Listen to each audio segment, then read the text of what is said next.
মন্ত্রণালয় সম্পর্কে কথা বলছে সেই মন্ত্রণালয়ের সংশ্লিষ্ট কেউ এখানে উপস্থিত নেই। সংসদ চলাকালীন সময়ে মাঝে মাঝে আমরা লক্ষ্য করি কোনো জায়গায় 4-5 জন মিলে আরেকটা মিটিংয়ের মতো চলতেছে।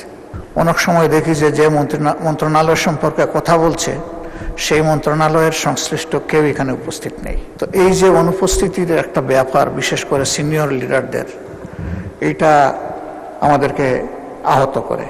সংসদটা আমাদের কাছে জাতির আমানত এবং প্রথম দিক থেকেই আপনি আহ্বান জানিয়ে এসছেন আমরা সবাই যেন পার্টিসিপেশন করে এই সংসদটাকে প্রাণবন্ত রাখি।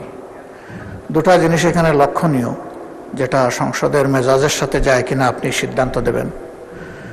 একটা হলো যে গুরুত্বপূর্ণ ব্যক্তিরা, সংসদ সদস্যদের কথাগুলা যাদের নিজের কানে সরাসরি শোনা দরকার, বিশেষ করে মন্ত্রিপরিষদের সম্মানিত সদস্যবৃন্দ, অনেক সময় দেখি যে মন্ত্রণালয় সম্পর্কে কথা বলছে সেই মন্ত্রণালয়ের সংশ্লিষ্ট কেউ এখানে উপস্থিত নেই। তো এই যে অনুপস্থিতির একটা ব্যাপার, বিশেষ করে সিনিয়র লিডারদের, এইটা আমাদেরকে আহত করে। 2 নম্বর, সংসদ চলাকালীন সময়ে মাঝে মাঝে আমরা লক্ষ্য করি কোনো জায়গায় 4-5 জন মিলে আরেকটা মিটিংয়ের মতো চলতেছে। একদিকে সংসদে গুরুত্বপূর্ণ আলোচনা হচ্ছে, আপনি নিজে অ্যাটেনশন দিচ্ছেন, আমরা বুঝার শোনার চেষ্টা করতেছি, আবার ওইদিকে এগুলোও চলতেছে। এগুলাতে সংসদের ডিসেন্সি যেমন নষ্ট হয়, তেমনি আমরা যারা সংসদকে অনুসরণ করার চেষ্টা করি আমাদের মনোযোগও নষ্ট হয়। এই বিষয়ে আপনি কিছু বলবেন কিনা, কোনো উদ্যোগ নেবেন কিনা? ধন্যবাদ মাননীয় স্পিকার। ধন্যবাদ বিরোধী দলীয় নেতা।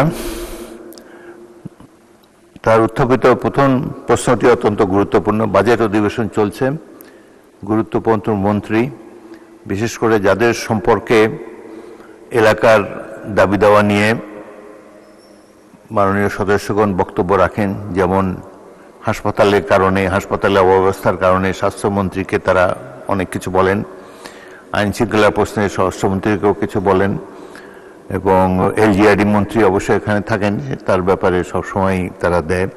তবে কালকে এই প্রশ্নটি আলোচিত হয়েছিল এবং মাননীয় চিফ হুইপ বলেছিলেন যে তারা রাষ্ট্রীয় কাজে ব্যস্ত। তো যাই হোক, আমি আবারও আজকে তাগিদ দিলাম, কোনো রাষ্ট্রীয় কাজ সংসদ অধিবেশনের চাইতে বেশি গুরুত্বপূর্ণ নয়। সকল রাষ্ট্রীয় কর্মকাণ্ডের মধ্যে সংসদ অধিবেশন সবচাইতে বেশি গুরুত্ব পায়, and it takes precedence over any other business of the state. সুতরাং আপনি মাননীয় মন্ত্রীদেরকে বলবেন তারা যেন সংসদে যথাসময়ে আসেন, সংসদ সদস্যদের যেসব বক্তব্যে তাদের মন্ত্রণালয় সম্পর্কিত কথা তারা বলেন সেগুলোর ব্যাপারে তারা অন্তত শুনবেন এবং যদি সম্ভব হয় তার প্রতিকার করার চেষ্টা করবেন।